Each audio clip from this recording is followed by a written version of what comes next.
What's up, everybody? This is the Matt Man here, and today I am joined by the Act Man. Oh, I'm pointing. Oh my God! Here we go. How about that? Wow. You just appropriated my intro. That's cultural appropriation, man. You can't be doing that. Look, I'm trying to be my favorite man. Come on now. We're here. You did good though, the Matt Man. Yeah, I thought it fit. I thought it fit. Thank you. Bro, it's great to have you here. I know we pretty much had like a pre-podcast before our podcast, but we're here to talk about games we're looking forward to in 2025. I'm happy to have you here, dude. We had the Game Awards. We wanted to wait till at least after that because like 2025 had some highlights, but now it's looking pretty stacked. So I have games here I'm looking forward to, but I also have games that I'm calling morbidly curious about. As in like hype, not really, but like, hey, you could turn out pretty well. I would like to know where you'd like to start, sir. You are at least the guest here on my channel. I'd love to know, what game are you looking forward to start off 2025? Ooh. Well, right off the rip, I mean, obvious choice being Doom: The Dark Ages. You slap a cape on Doom guy and it's all over. That's it. Yep. That's all you need. Just give him a cape. And oh yeah, he had that shield. I was kind of hoping we would have seen more Xbox stuff at the Game Awards. I don't think there was any. They had all those commercials of like, they remind you. In Xbox is every console, and I'm like, yeah, they had the Outer Worlds 2. Yeah.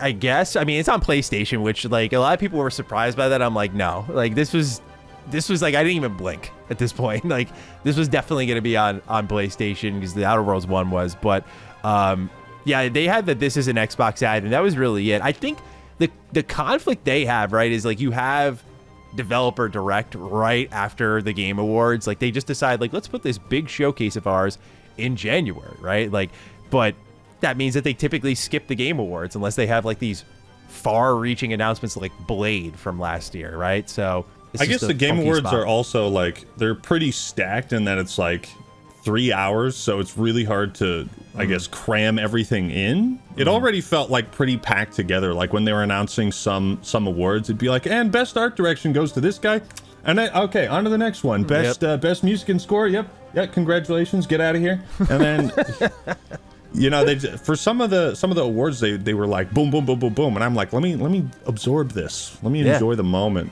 So did maybe you like Xbox it more than last year's show? Did you think like the pacing was better overall, comparatively speaking? I don't remember too much of last year's show. I can't remember if I streamed it or like watched highlights after the fact.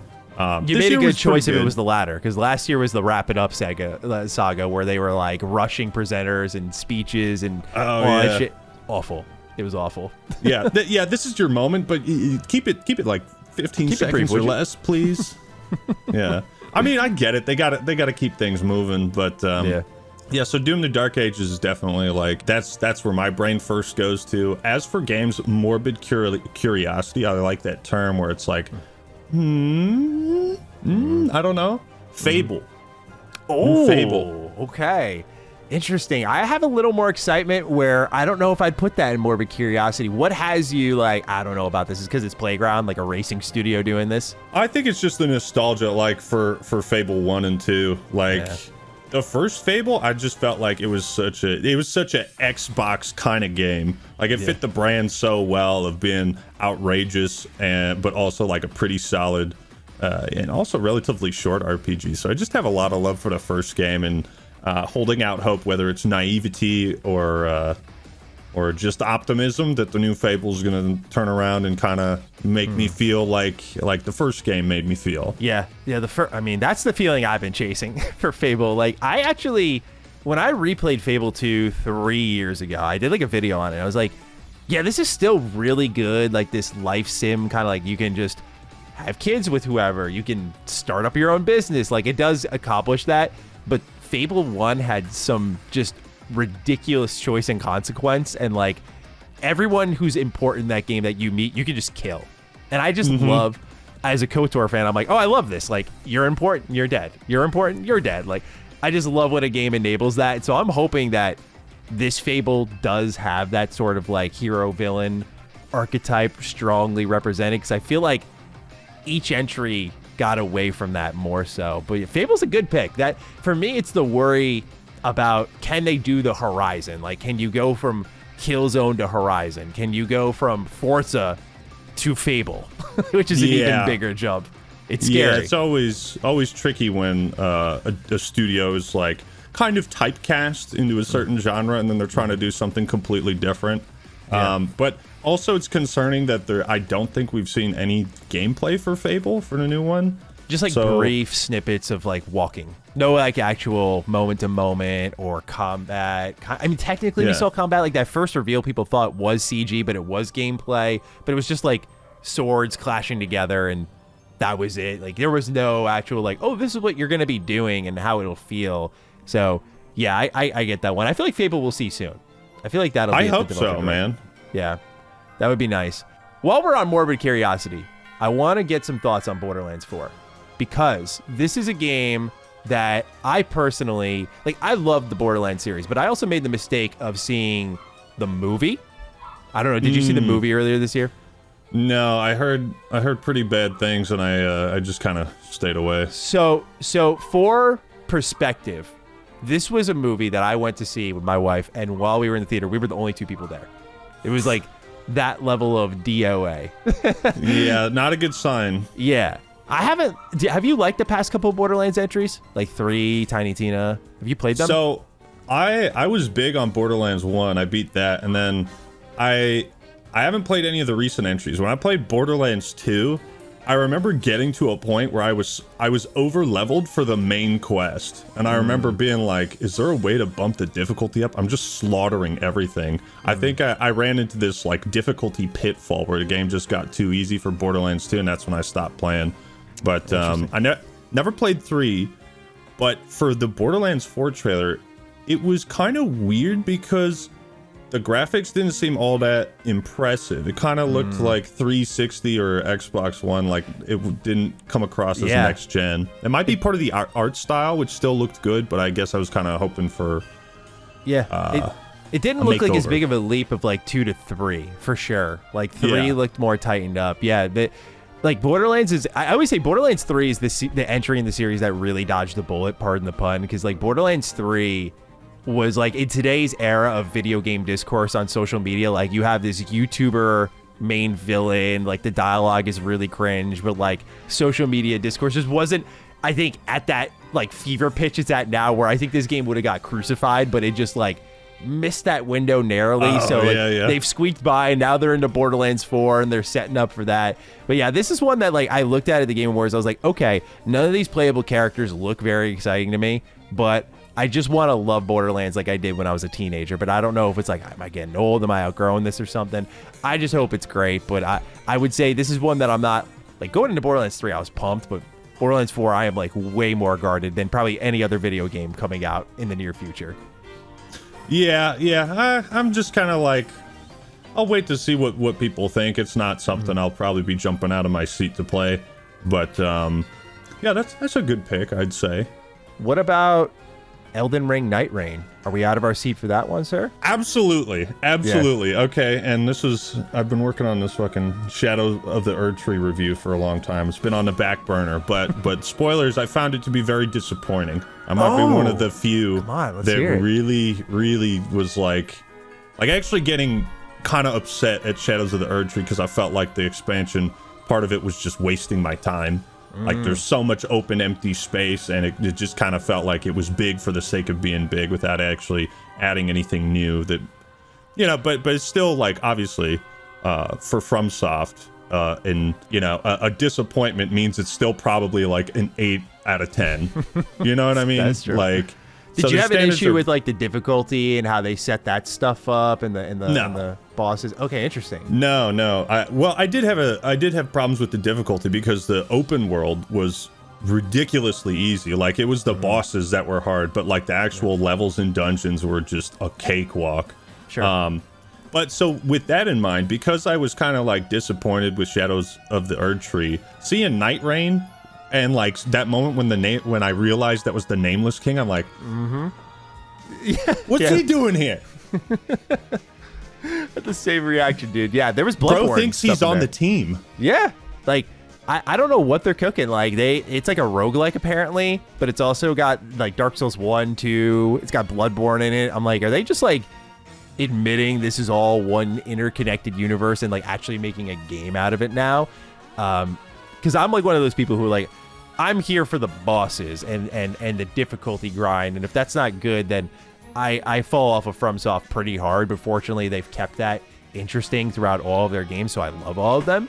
But Elden Ring, Nightreign, like now you're bringing, like they're embracing co-op, which I'm like, how do you think that's going to play out? Because they have a notoriously bad invite system in these games, and now they're like, let's make a co-op game. Yeah, their online functionality has always been like really, really fucking weird. Yeah. But when it works, it's great. It's just like I remember playing Demon Souls Remake like shortly after it came out, and just not being able to find like any invaders or nothing, because like the world tendency stuff really fucks with the online experience. I forgot about that. Yeah, totally fucks with it. Yeah.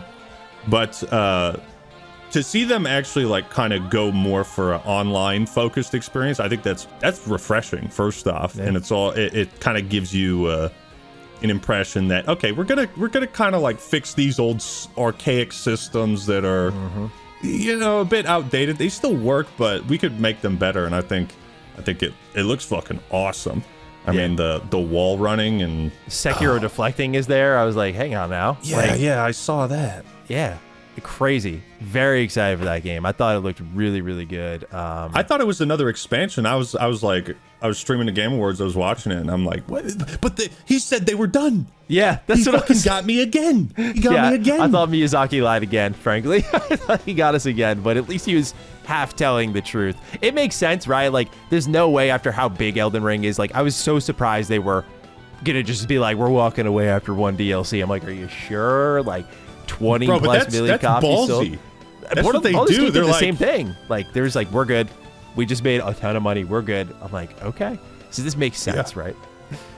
Well, it's kind of why I respect them, because, you see what happened with Call of Duty and how that's been like milked, or other franchises, Guitar Hero, Madden. Yeah. We've seen what happens when franchises really like get that one title that just kicks everything off. More relevant for Call of Duty, and then they just suck out all the soul. But From Software has been pretty consistent in their like, we could do a Bloodborne PC port, but probably make a lot of money. It's been a decade, but kind of done with that. Good. We're good. We're good. They've literally done everything but at this point. Now they're doing an Elden Ring co-op, multiplayer, Monster Hunter style game. Like, they're going to do everything but. I thought this would be the year we got the announcement. Like, when the hype was really getting drummed up, like, oh, there's going to be like big announcements, expect the Game Awards. I was like, this has to be the time Bloodborne shows up. Like, I was biting onto every juicy rumor. Like, oh, Half-Life 3? Sure, why not? Like, I thought this was going to be where they possibly... better. Half-Life 3, man. Come on. Yeah. Half-Life 3... I get it. Like, we all want to believe, right? But at this point, it's like I've been through that same song and dance for like 15 years. Every couple years, it's like, oh, this time, guys. Yeah, like 10th anniversary. Like, I was thinking maybe that was part of it. No insider was shutting it down. I was like, you know what? Like, why not? Like, why not this game? Why not have them close out the show? Instead, we got Naughty Dog. So there's that. For better or worse. Yeah, depending on how about that game, Intergalactic? What you think about that? I'm interested. Like, okay, so I'm interested because I'm curious if they actually move the medium forward. Like, I was kind of studying Naughty Dog as a team, and I was like, oh yeah, when they went from like Crash to Jack, that was really significant because they were taking like a lot of the 3D platformer stuff they learned from Crash. You put it into Jack, you give him this move set, then you give him like Dark Jack, Light Jack, you give him guns, open world. Like, they just kept inching things forward. Like, the cinematic quality was there. And then Uncharted does its thing, like, just that way. Like, I remember like the train level for Uncharted 2, like this kind of way that they didn't suspend your disbelief at all. Like, they just kept the illusion alive while the scene was so frantic and action packed.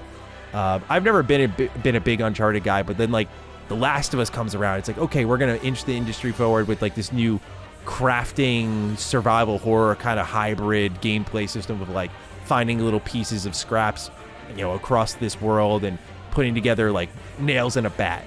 And so much of the industry copied that. And then like The Last of Us 2 comes around. I don't really like that game much. Like I just thought the story wasn't as good and the gameplay was like an evolved version of the original, which is fine. Like that's what a sequel does. But in the terms of like moving things forward, I'm like, Naughty Dog really didn't do that for me there. And so I'm curious with like this, now they're like new IP, sci-fi.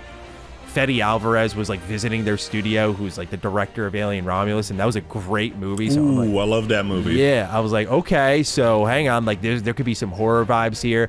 I thought the music in the trailer, excluding the punch it Guardians of the Galaxy moment, the actual score, I was like, this is really good. Thought the acting was good. I was like, okay, I'm not gonna read too deep into it. It's not gameplay, but if this is the idea, I would say it didn't capture me like when I first saw The Last of Us, where I was like, what is this? Give this to me right now. But it definitely was a level of like, hey, I'm a sci-fi geek, like guilty as charged. So if you throw something futuristic in front of me, I at least have, an eyebrow raised. I'm like, okay, let's see what you got here. But like, I wouldn't say hyped by any stretch, but I'm like, okay, I'm going to give it a chance, see where it goes. What about you? Were you feeling what they were putting out there? I thought the music was good, and it was like, it looked nice as a trailer, but it didn't tap into anything with me. I don't play many Naughty Dog games, to be honest. Like I never, aside from like the Crash trilogy, which I really liked. Yeah, so for Intergalactic, I remember while I was streaming the Game Awards, they showed off like Last of Us 2 PC port, and I was like, how about you make another game? Make a new game, huh? And then they showed the trailer, and I was like, well, you know what? There you go. Yeah. Points for you. You're making a new game. I was like, you shut me up real quick. It didn't really tap into any sort of emotional connection. I actually kind of found myself being a little bored watching it. Sure, but again, I'm not gonna like rush to judgment because it's it's just a trailer and things can change a whole bunch, right? Yeah, absolutely. And it's with Intergalactic, they did have like the product placement, which felt a little crazy, like the Sony, the Porsche, the Adidas shoes. I'm like, this is like, I get it if it's in the game. Kojima does this. I'm like, okay, like I can live with it. But in the reveal trailer is a little gutsy, is how I would define it. That's a little. Are you sure you want to be jumping into product placement like right off the rip? Yeah, like it's a little loud, and I feel like the people would be giving this game a bigger benefit of the doubt if maybe they didn't re-release the same games like twice in a row with like quick remasters and call it a day. Like I think they would be given a little bit more grace right now with Intergalactic than I see they're getting online. Like they had to disable comments on their trailer. I'm like, man, guys kind of did it to yourself at the end of the day. Yeah, it's like, when did Last of Us 2 Remastered come out? So how do you remaster a game that's like fucking 2 years old? What do you even do? When that PC version got announced, I forgot it was a thing. I was like, I said, this is actually the subtitle? I was a little surprised. I was like, I feel like I knew about this, but at the same time, like Sony's remastered, like they just did Horizon this past year. I'm like, I don't know. I can't keep up. They keep remastering these games with like quick little $10 upgrades and calling it a day. Naughty Dog's definitely been the most guilty of it. So I'm hoping for Intergalactic, but no doubt that if you miss this game at its launch, you'll get it on like remastered in like 2 years. It's like Atlas. Yeah. Like Atlas always re-releases like Persona and then Golden, right? It's like you already know you're gonna get a new version of a Naughty Dog game at some point. At least that's what they've established for themselves, which people are not happy with. It doesn't like the Golden Persona version have like extra levels or expansions? Oh yeah. New content, new social links. Oh, don't get me started, bro. Oh yeah, those JRPGs, man. Yeah. They never fucking end. They never end. They're beautiful. I love them dearly. Speaking of, how do you feel about Crimson Desert? Crimson Desert. Yeah, look this one up. This one to me is insane. Like this is when I bought my Xbox Series X, when I bought my PS5, this game is what I kind of thought of. I was like, oh, this kind of does everything. Like the scale is insane. The combat's like really frantic. It doesn't look like there's any dip in production quality. It's got a little bit of Breath of the Wild in it, a little bit of Assassin's Creed in it. Like as you look at it, you'll see it's like a do everything game. And they put like an hour of gameplay out before this trailer that gave it like a late 2025 date. And I was like, dude, this looks amazing. Like I don't know. That you see for the first time, I'm really curious. Pretty good. Yeah. Yeah. I mean, when you're watching stuff live and you're streaming it and you're interacting with your audience, you don't always like hard focus on what you're seeing. I don't stream anymore for a reason. Yeah. I was never paying attention. Yeah, no, this looks intriguing, and it's nice to see new IPs or new franchises that you're like, man, what the fuck is that? Like flying a drag around these floating cities. Yeah, this looks pretty cool. Yeah. I can see myself trying that out. Yeah, like that's one of my most anticipated. It looks really good. There is that game Fragpunk, which is like FPS game, but like everybody gets some kind of like cheat codes that you can activate for like big head mode, little head mode, or flip the map upside down. Like that shit was like, cheat codes used to be all the rage back in the day, you know, and then they just kind of like disappeared because people found out how to use the internet and all that, and you know, they stopped like printing guides, or maybe they still print guides, but that just seems like a really unique FPS game that I'll be like, okay, I'll try that out when it comes out. Yeah, you know what's funny is I'm like, I've cooled off on every kind of competitive upcoming thing because of Marvel Rivals and like my current fixation on that game. Like I've put a ton of hours into it already. Like I've had so much fun with it. And so when I look at Fragpunk, like when it was revealed a while ago, and now it's got like a date, I think it's in March, but when it was first revealed, I was like, oh nice, looks cool, I'll totally be there. Now that I'm like totally hooked by Marvel Rivals, I'm like, maybe, I don't know, we'll see. But we'll see where you're at in a couple months, because I totally feel the same way, bro. It's rough out here for us gaming content creators. It really is. You know how tough it is? Marvel Rivals, new Helldivers update. Okay, the Game Awards just happened. Yeah. All right, and Black Ops 6 has AI art in it that I had to cover that bullshit now. Oh no, did it really? Oh no. Path of Exile 2, man. There's too many games. I don't have time to play them all.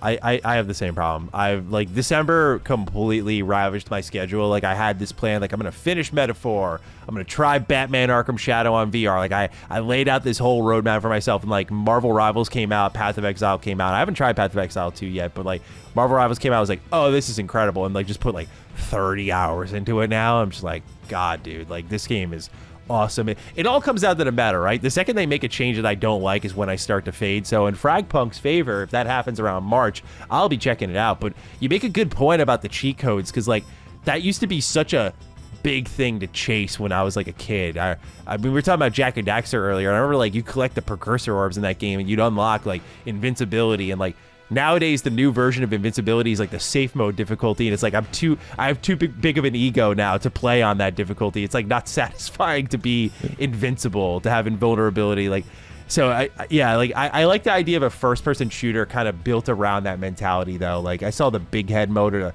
small head mode and they missed a shot. Like that was really cool. So yeah, it's got a cool idea. It also speaks to a more like casual kind of vibe, because and that's why I like Marvel Rivals, because right now it kind of feels like base Overwatch, obviously with more characters and way more abilities, but there's like we're in that phase of dealing with the dumb unbalanced bullshit, and it's great. Yeah, it's great. Yeah, because every character is kind of broken in some way. You can kind of break them, but healing is also super overpowered in Marvel Rivals in a good way. Yeah, it's just the worst when you're like fighting against an Iron Fist who's getting healed exclusively and he's just assaulting your back line of squishy targets. It's like a personal hell for me. yeah, you gotta coordinate with the team. That guy shows up in a back line, he's priority number one. Yep. But that's kind of what I like when I look at Fragpunk. Is it feels like a casual like, hey, we're just gonna fuck around. You got these cheat codes. Some of it's probably gonna be broken and stupid, and you know it's not gonna be like tailor-made for a ultra competitive environment, which I think is the right way to go. Fragpunk is one of those games. Also, Mechabreak. Let me ask you this, Matt. Yes, sir. I have an opinion. I don't think it's a hot take. I think it's pretty accurate, but I don't think there are any bad mech games. I have to admit my deficiency here, good sir. I never played Mech Assault, which is crazy. It was good. Yeah, like I know there's like Mech Warrior, Mechabreak. Was that? I gotta look this up. Was that the crazy ass like high speed? Like they announced a beta for it or something. Yeah, I'm looking forward to that. I think they had you could transform your robot into like a lion or some shit. Yes, I'm looking at this now. How do you keep track of all of this action is my question looking at it. It looks really good. Well, that's the neat part. You don't. You just it's like going to a rave, man. You just enjoy the lasers and move fast and shoot and I mean, think about Titanfall. Titanfall is technically a mech game, you know? There's no bad mech games. I did play that mech game. I wouldn't say that's a hot take. Armored Core, I am deficient in as well, I have to admit. I'm just really bad with these mech games. Like, yeah, I think it's because growing up, when it came to mech games, I have this weird thing where, like, okay, I remember playing, this is a really obscure poll, Star Wars The Clone Wars.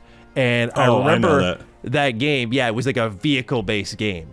And I was like, fuck this, man. And that game had fucked up controls. Yes, it like did. When you're on foot. You remember that? Yeah. And so that's the levels I always played, was the on-foot ones, or I did like the Geonosis Academy, and I was like, yeah, this is better. And I literally exclusively played that. I remember in like Battlefield, when I like first discovered it with like Bad Company 2, I never was like the engineer, never got in the vehicles. I was always just like blowing shit up, boots on the ground. Like, I don't know what got placed into me as a kid that made me so anti like mech vehicle, like I have to do it myself. But I think that's why I miss so many mech games. Because I just like never want to be in the vehicle. I'm like, is it too easy? Is that the idea? Is it overpowered? I don't know. But I never got drawn to that stuff. But now I just have this curiosity because of Mechabreak. This game looks awesome. It does. It looks outrageous. There's lasers everywhere. You can barely see what's going on, and that's the way I like it with mech games. Just pure chaos. Did you play Armored Core 6? Was that like one that you went through? I played it a bit. I didn't beat it. I thought about doing a video, but it's one of those games where it's like, you know, something else came up like pretty shortly after. And so, you know, as much as you'd like to play every game all the way and beat it and make the best perfect review or whatever, sometimes you like something just comes up. It's a game I wish I put more time into, but sadly didn't. Yeah, I never played it. I think that was August last year, so I want to say that was when Baldur's Gate 3 was coming out and Starfield was coming out, and there was just so much stuff that I was interested dropping at the same time. And Lies of P came out that month. I was like, yeah, I'm a little wrapped up for another FromSoft game at this moment. Yeah, it's tough, man. It's tough out here. What is your take on Mafia? Have you played the Mafia games before? I have not. Never played them. Know next to nothing about them, so I wouldn't have much input on that. I have them in my morbid curiosity folder. Mafia: The Old Country got a good trailer at the Game Awards, and I like Hangar 13. It's just that Mafia has really struggled with like its open world identity, because like Mafia 1 and 2 were set in open worlds that were really cool, but they were literally like it's not like there was any side objectives or any dynamic events. It was just literally like a holder for these missions. And so it's like very effective, but it's like a 12-hour open world game. It's like it's really different. Like, yeah, Mafia 2 is incredible. Yeah, you should definitely try this series. You would love it, I think. But Mafia 3, Mafia 3 is where it gets a little weird, because the complaint with Mafia 2 is like, man, I love these characters. I want to spend more time with them. Why isn't there any side content? So Mafia 3 basically does the Ubisoft structure of like, take out all of the lieutenants in this district and then get to the big bad in this district, and once you knock them all down, then the story moves forward. And so pretty much that was their version of side content, but the side content was really mandatory to move the story forward. So it just kind of slowed the game down? Literally. And so it's a really good game otherwise, like the time period they capture, the main protagonist is great, the performances are great, like it's a really good game otherwise, but it's got problems with its open world. And I'm like, what are they going to do now with Old Country, which looks to me like they pretty much said like, oh, Red Dead but Mafia would be interesting, let's go for it. I saw you were just playing Red Dead 2 for the first time, right? So like I'm sure that might ring some bells earlier for you this year. So yeah, Mafia: The Old Country looks solid, but I think if you want to just cold dive into the series, like, oh, I want to beat something in like 12 hours, play Mafia 2. It'll be a wrap for you. I guarantee you'll be like, I need more of this. It's so There's good. also the struggle of I'm complaining on it, but I'm like, I'm not being serious when I say like we got it tough out here. But like whenever I play a new game, a couple things happen. Number one, in the back of my head, I'm always thinking like, okay, am I going to be able to make a video out of this? Like, or am I just like solely just enjoying myself, time played? It's kind of hard to detach from that. Sure. But then there's also that idea of like, well, do I risk playing this game and putting time into it that I may not like? Do I go play fucking like Knights of the Old Republic or Paper Mario: The Thousand Year Door for the 20th time? Like something I know I like. Yep, all reliable. But if you give Mafia a glowing recommendation, then I might check it out sometime. Assuming my schedule's not too packed. Yeah, I put it in the safe camp of like you're a busy man too. Hey man, like 12 hours, like it's one of those things where if like you got that downtime and you think of that moment, that's where it's a good time to like you pick it up and just see where it takes you. I think pretty immediately you'll know if you like it or not, because since it's so short, kind of puts all its cards on the table immediately, like the things that you want to know about the game, like what's the action like, what's the pace like, what's the performance like, all that stuff. You'll know pretty immediately. Well, that's nice to have. Cards on a table. Have you, so with your like what other games would coming out in 2025? I like asked you that in a million different ways. What other games coming out in 2025 are you looking at right now beyond what we've discussed thus far? I mean, is Witcher 4 coming out 2025? Did they give a year on that, or was that 2026? That's got to be like, I'm gonna go with like 27. They literally had like an unannounced GeForce GPU running that thing, so I feel like that's gotta be. Yeah. Did you notice that too? The text at the bottom. I was like, I was like, that's got to be some next level shit right there. Like that has to be a ways away. And what they just said it entered full production recently. So, and like they've said that like, oh, the gap's going to be closer because we're going to pre-produce for longer. But I still think like it's got to be late 2026, the soonest. They, especially after Cyberpunk, right? You have to imagine they don't want to rush this out. Like, they don't want to do that themselves. Yeah. They apparently, I mean, I never played Phantom Liberty. That was something I also never got around to doing. I think because I like, by the end of my playthrough with Cyberpunk, like when it was still broken and fucked up, I was like actually pissed at the game. Like I hated spending time in it. Sure. Like for my review. So when Phantom Liberty came out, I just was like, yeah, maybe I'll get around to that, and then never did. I probably should, but CD Projekt Red seems to be on their redemption arc. Oh yeah. Because that was a pretty big fuck up. It was really, let's really put it lightly. Big. Yeah, I mean all that hype, but you know, they turned it around. They did, and you got to give them props where it's due. But I felt that Witcher 4 trailer was very atmospheric and dark, and like just really nailed the Witcher vibe completely. Yeah. Are you more of a Witcher fan, you'd say, than, I mean, based on what you just said about Cyberpunk, it might be a rhetorical question, but have you played like a lot more Witcher than Cyberpunk? Witcher 3 is one of those games where you play it for like 60 hours and then you're like, okay, so how close am I to the end? And you're like 25% and you're like, fuck. Yep. Yeah. I've never beat it. Oh, wow. I know, it was so long. And like all the side quests are so good, and there's so many different options for main quests, and I think at one point, kind of same thing with Borderlands 2, I was playing it on the hardest difficulty, and I think I just got to a point where you know, I could just button mash my way through it. It felt like I didn't really have to strategize. Sure. So like anytime a game stops being difficult, even if it's like bullshit difficulty, it's really hard to get me back in if I've been playing and I'm just steamrolling everything, you know, for hours. I just did a video on The Witcher 4, like going over some of the details, and it looks like they're taking a lot of the lessons from Cyberpunk, like its gameplay design, and packing it into The Witcher. They're like, yeah, we kind of look at how like Cyberpunk you can do like, you know, shooting or melee, or do I want a quick hack, and all this other stuff, and we're now like bringing that sort of philosophy to Witcher, and I'm like, okay, so it's probably not just going to be like one note. Are you using your steel sword or your silver sword? And you know, oh, you're a creature, okay, it's probably the silver sword, you know, and so on.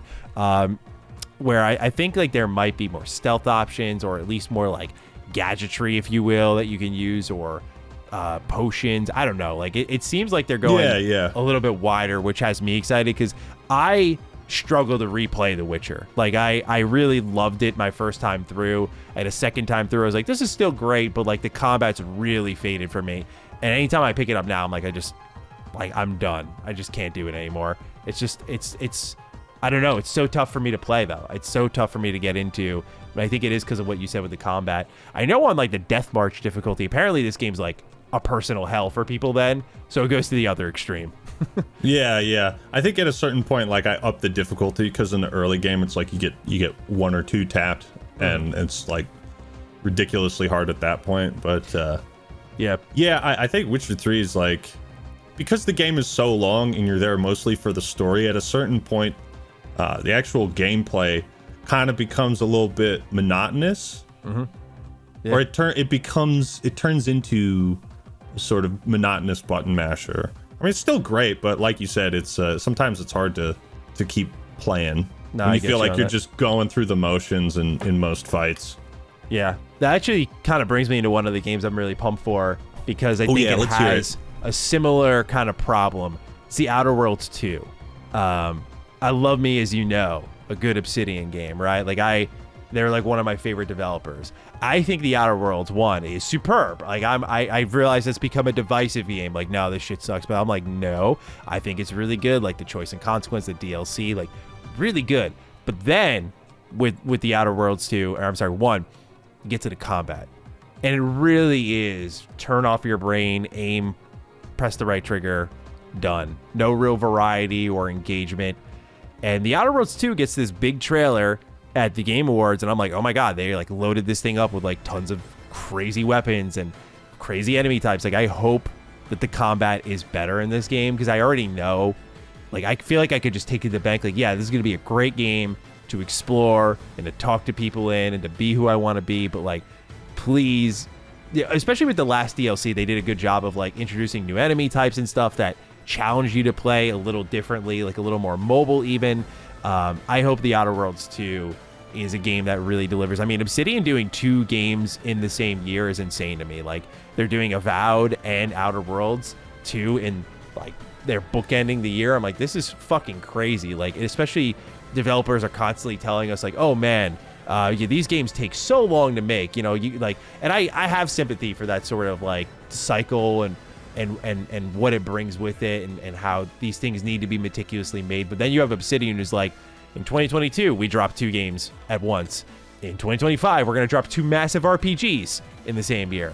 I think what they're doing is really impressive. It kind of reminds me a lot of Insomniac, so like, I'm just keen on whatever they're doing. But the Outer Worlds 2 I thought looked really good. I don't know if you felt the same way, or if you're like a fan of what Outer Worlds does, but I thought Outer Worlds 2 looked awesome. Yeah, man, they're double dipping right now, which is ballsy. I did think it was kind of funny, like when they were showing Outer Worlds 2, and it was like, from the creators of Knights of the Old Republic 2, and I'm like, they're still giving it some love. It's like, I'm sure most people who worked on that are like not at the studio anymore, but that triggered my monkey brain, my neuron activation. I was like, KOTOR 2 mentioned. Let's go. I had the same feeling, because my heart dropped, because one of my predictions for the show was like, can they bring back KOTOR remake? I was like, can they do it? And then I saw that logo. I was like, oh shit! I was like, wait, this is a totally different game. I was like, what am I doing? Yeah, so I never played the Outer Worlds. I had some close buddies of mine who would just pester me incessantly to play it, and I'm like, you mean the Outer Wilds? And they're like, no, the Outer Worlds. I kept getting those 2 mixed up. But Outer Wilds I dropped. I did not have fun with Outer Wilds. Like, I got 10 hours in. I don't know if you played it, but I got 10 hours in. I was like, I can't do this.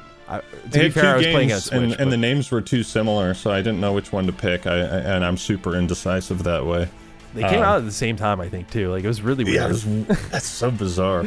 But I mean, Obsidian has a pretty good track record. I mean, what was their, besides Outer Worlds, what was their last game before that?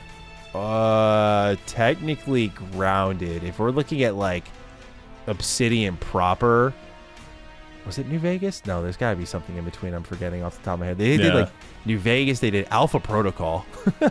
That's a throwback. Oh, they did South Park Stick of Truth. That's what I think I'm forgetting. That game's great. Yeah, maybe I'm not sure, but I don't think Obsidian has had any like major colossal blunders, at least in the company's history. So as long as they still have that that image in my head, then I might be willing to check it out. I thought the guns looked pretty cool, and the universe was interesting. I also liked the humor behind the trailer. It almost kind of seemed like they were making fun of Starfield or Todd Howard. It's just so crazy because they want to work on Fallout so badly, and they're like, let's just keep making fun of the guy who's gonna give us the thumbs up on this. Yeah, like they said for the makers of Fallout 3 Part 2. yeah. That was pretty funny. I'll keep my eyes on that. I think big games definitely Elden Ring, Nightreign, Witcher 4. That's going to be way out there. Yeah. I was kind of disappointed at the Game Awards with the last announcement. I know it's kind of like Naughty Dog is big, but I've never been too big into their games, so Intergalactic didn't entirely speak to my soul. But I was also surprised the Helldivers 2 Illuminate, like, when they were like, it's out now. I was like, fuck, I'm still streaming the Game Awards. Can I go, please? So have you played a lot of Helldivers 2? I played like very little of it in the scheme of things. Yeah. Oh, I'm sorry. Was that an offensive question? I didn't mean to say anything. L in the chat, type L, please. L in the comment section. It's crazy. No. Oh no. No. I love Helldivers 2. It's like the ultimate bro bonding game. Because I'm also a huge fan of Left 4 Dead 2, Vermintide 2. Any co-op game where it's like me and 3 buddies are complete dumbasses in like a PvE situation. That I always love that, where you like revive each other, heal each other, support each other, that kind of thing, and you're tackling this insurmountable challenge. I played a lot of it, and I thought it was a masterpiece. So I have high praise to sing for it. And it was just so unfortunate, the whole Sony debacle unlisted it from all those countries, and they're like, we got a good thing going. Let's screw it up. I know, I did see that. Wait, you guys want to lose money? Yeah, there's a rumor that was going to come to Xbox at some point. I was like, they must be getting desperate if that's actually what's happening. What does that new update include? Because I don't know. I played Helldivers 1, so I played it when it was like a twin stick shooter. Like, that's what I knew Helldivers for. And this like evolution, I was like, this is pretty good. And I like put it down and it just blew up. I was like, is it me or is it the children who are out of touch? Certainly it's not. No, it's the children who are wrong. Wait, what was your question?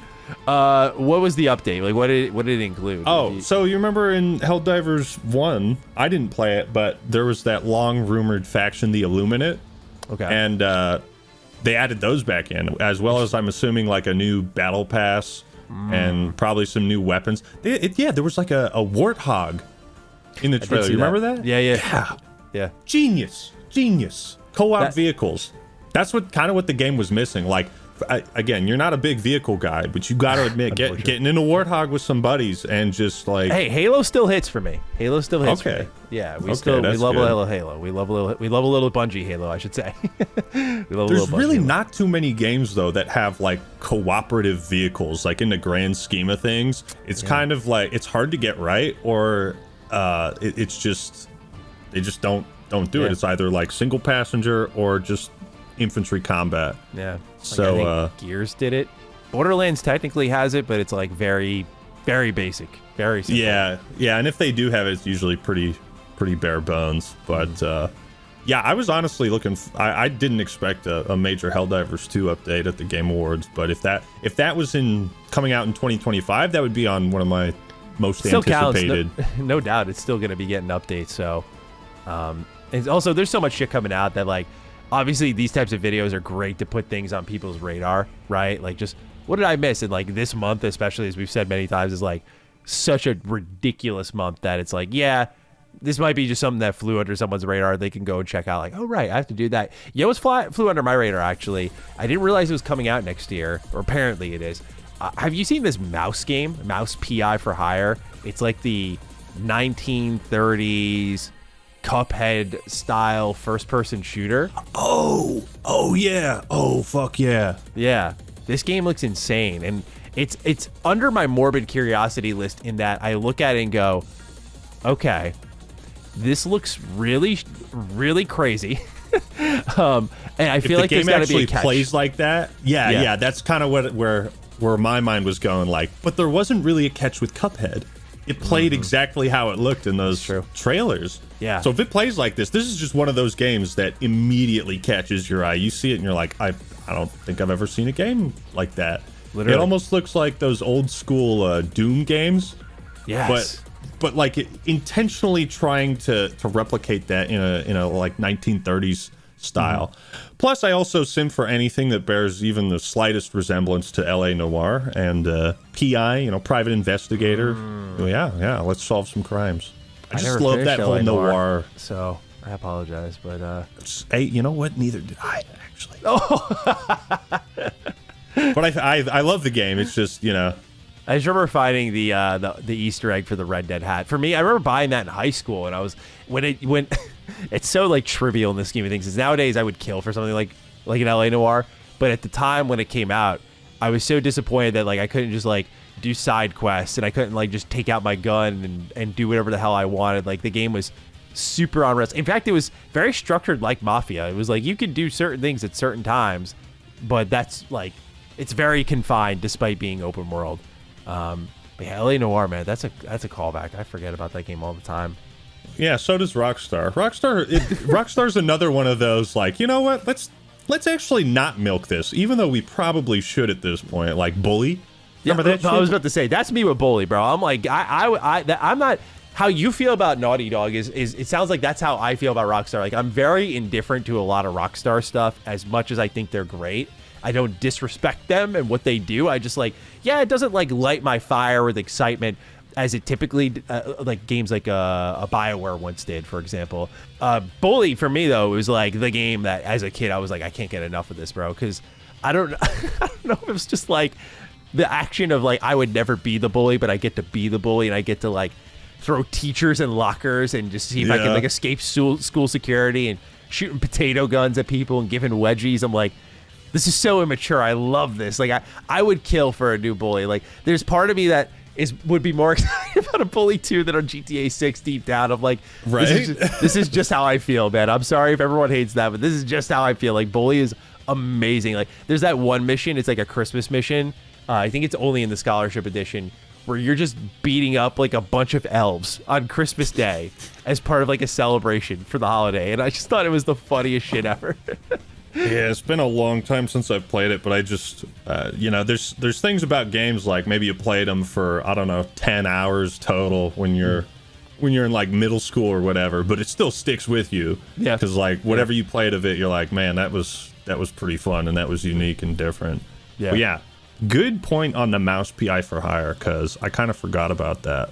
It's easy to forget because it's like that game that you see goes viral on like TikTok or Instagram, and you're like, yeah, that'll like never come to fruition. Like this is definitely like someone just made like a 10-minute demo. It was like, hey, check this out, and like that's it. But now it's like a full game. Apparently, it's coming out next year. I'm like, okay, I'm very interested to see what it becomes. The day before has had some repercussions, So you gotta look at these things and be like, is this gonna be a real video game? I'm very excited for. I got only a couple more games on my list personally. Yeah. I'm very excited for Kingdom Come Deliverance 2. I think this looks really good. Like that focus on realism, sword combat, the kind of evolution of the first game in the right ways. Like, okay, we're gonna make the combat more accessible, but we're going to allow you to like disguise yourself and like infiltrate. Like this is from the same creator of funny enough Mafia. Like his big thing is immersion. Like Mafia has speed limits that you should follow or the cops will come after you. Wow. Kingdom Come Deliverance forces you to learn how to read. So I'm like, okay, what does 2 make me do? Like what dedication to realism does this game have? And so I'm just keen to learn more about that, but also again just explore like our very rich open world. Open medieval world too. Yes. Like, yeah. I don't know if they got magic or anything in this, but it would be kind of cool. Not at all. Yeah. So that makes it kind of unique because these fantasy settings are like medieval. So like they always got some kind of magic, or whether it's lyrium or the Witcher's signs, or it's always something. So to like have a game like this trailer looks pretty good. Where there's no like sort of magic element, it's like more realistic. medieval wise, that's pretty cool. Yeah, absolutely. I don't know if you have any other games on your list. I got one more. Well, you did remind me of one game that has been on my radar. Have you heard of Kingmakers? No. What is this? No. Kingmakers. Hang on. Yeah. Now. Give me the play-by-play. So similar medieval setting, but there's time travel. You should honestly experience the trailer for yourself. I'm experiencing it right now. Good lord. Yeah. I see a shotgun. Yes. I see a vehicle. He is. Oh my god! This is insane. He just drove a Corvette into a castle. Your brain doesn't know what to do right now. Yeah, this is actually absurd. Oh man, he's shooting horses. He's shooting grenade launchers down into like. I just saw medieval battle lines. Yeah, there's literally carpet bombing happening in like a medieval battle. This is absurd. I think there's a helicopter too that flies by. RPGs. This is ridiculous. How'd you find this? I've never heard of this. I can't remember. Early access. I honestly can't remember. It might have been like a tweet or a Reddit post or something. I think the guy. Oh, that reminds me. I gotta respond to him. I think one of the social media account reached out to me, and I'm like, oh. Ooh, yeah, dude. This is fully destructible environments. Like he's driving through barns and houses, and they're all falling down in real time. And it's like Dynasty Warriors. Speaking of which, what happened to Dynasty Warriors, by the way? They got a new one coming out soon. Did you? Oh, really? Yeah, that one. It looks really good, actually. Yeah, it's like way more cinematic. Like it looks really good. You should check it out. I should. But that like Dynasty Warriors of like, okay, there's 1,000 guys on the screen and they're all fighting and like time travel and cars, medieval and shotguns and grenade. It's like my brain didn't know how to process this. I'd never seen this before, but it looks so unique. I was gonna say I've never seen anything like this. It looks like it's probably an indie game. I'm pretty sure like developed by an indie studio, but it still looks really good. Yeah, no, this is awesome. This just looks like completely chaotic. Yeah, keep that one on your radar, folks. Kingmakers. Yeah, that's a good one. I can't match that. Because my next one is just like such a simpleton pick, but it's one that I just had. It's a guilty pleasure series for me. It's Sniper Elite Resistance. I love the Sniper Elite series. Like I really love like the X-ray cam. Like what game can you shoot someone in the nuts and just like the game actually respects that and shows that, like it actually shows the X-ray cam and the nuts pop. I'm like, this is crazy, man. Like whoever came up with this at Rebellion is a sick fuck, but it's awesome. And so like anytime one of these games comes around, I'm always interested. I always play. They don't shake it up too much, and I kind of, again, it's like cozy food. Sniper Elite has they introduced a really cool mechanic. It's literally just invading from Dark Souls, but now it's on like these massive Hitman-like mission maps. So as you're like going around trying to take out your target, a sniper will literally invade your map and try to counter snipe you. And it's like another player online.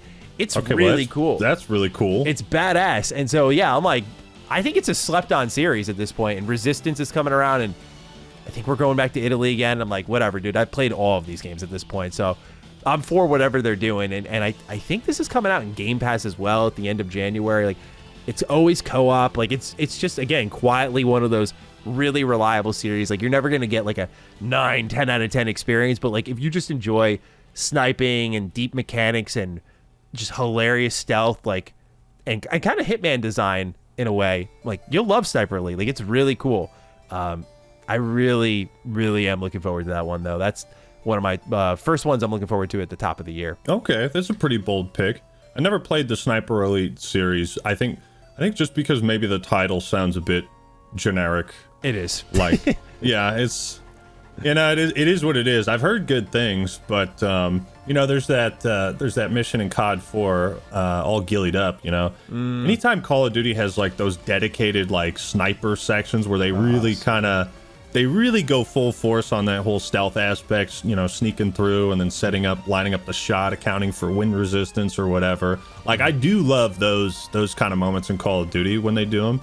So it could be something that's up my alley, yeah. Yeah, dude. I think it's like legitimately a guilty pleasure series. It's funny because you bring up like the bad name, and there's like a sniper game war that was happening at one point. I don't know if it's as relevant nowadays, but there was Sniper Elite and there was Sniper Ghost Warrior. And I remember one time I talked some shit on Sniper Ghost Warrior, and like they had this very small, dedicated fan base that came for my ass when I was in college. Like, I remember the comment section would be like, "Fuck you, bro."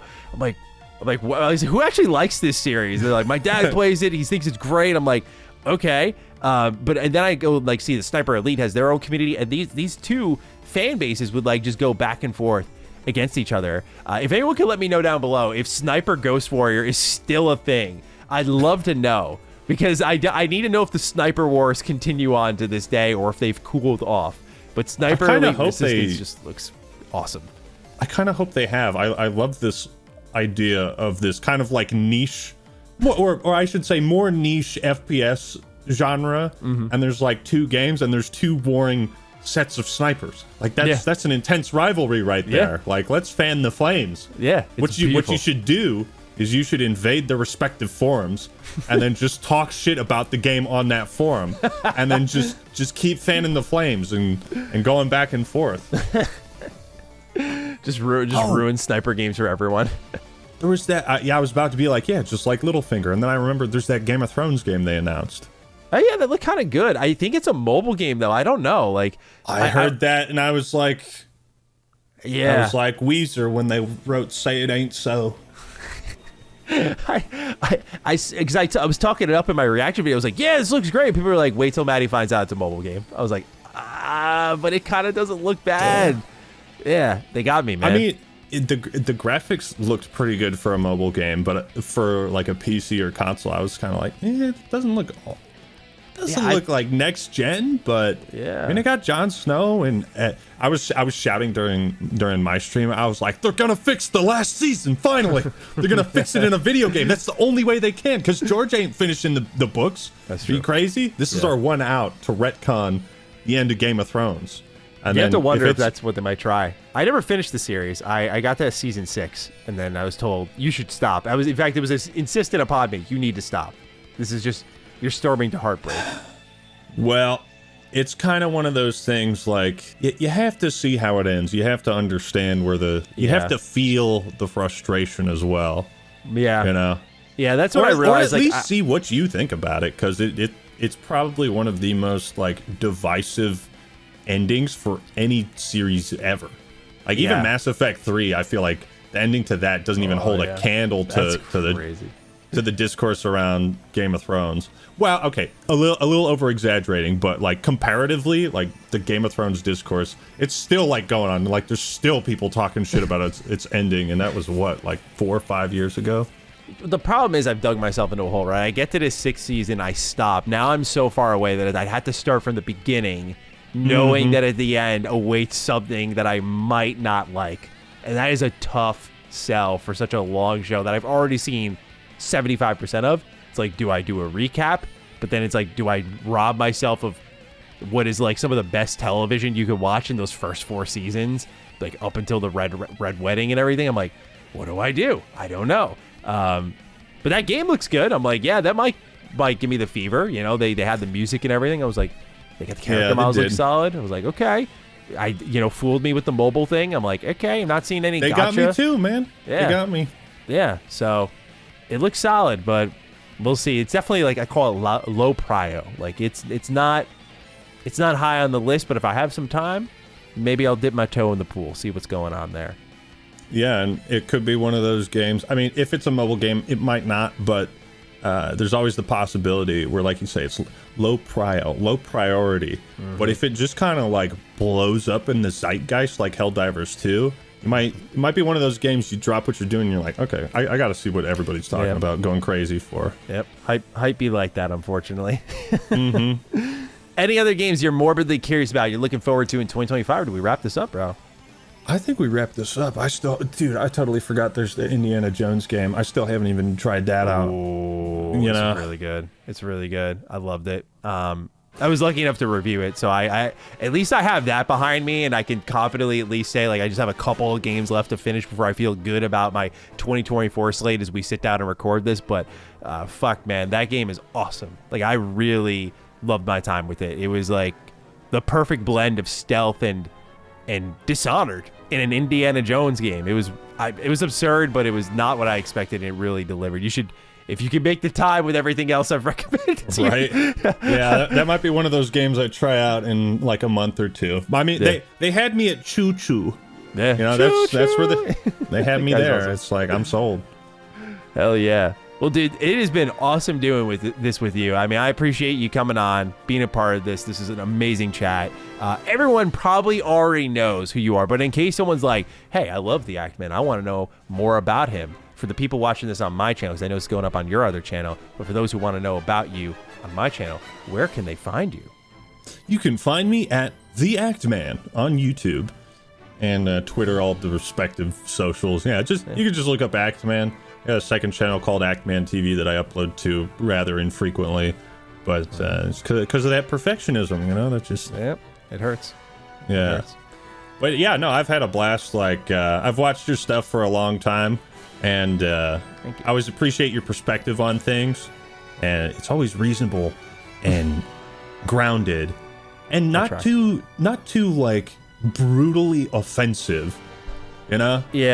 Yeah, I feel like we live in a day and age. I appreciate you saying that. I feel like we live in a day and age where people like just are so matter of fact that they're assholes, and I'm like, and they're like, well, I'm just telling the truth, bro. I'm like, no, you can be a dick and honest at the same time. Like, these things do exist. So I appreciate you saying that, because I'm like, I try to walk the line of like, obviously we serve audience first. That's the most important thing. But I'm like, for the developers who end up watching this and need to take some lessons away, like, I don't want them to be like, fuck this guy, you know, like, yeah, you want to have some level of like, let's keep the dialogue open, right? So I appreciate you saying that. I've obviously been a big fan of yours for years, dude. So this is just awesome to have you here. That. And just I've waxed poetic about, I think, your presentation, your editing skills, the way you talk about games. It's just again, like, really in depth on a level I envy. So I'm just like, dude, this is awesome to just have the chance to shoot the breeze with you about some games coming up in 2025. So, ladies and gentlemen, likewise. We hope you all enjoyed this. Again, links down below for everything Actman related if you want to check it out. Thank you for joining me again, dude. And we'll catch you all in whatever we do next. Peace out. Peace.